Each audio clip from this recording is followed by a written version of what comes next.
थोनायाथ' मोजां मोनबाय मोननायाथ'।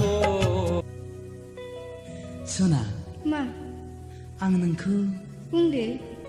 आं नोंखौ गोसोखांबाय थायो। आंबो ना। दे जोंहा गोसोखांलायनायनि दोंसे मेथाइ खननि। दे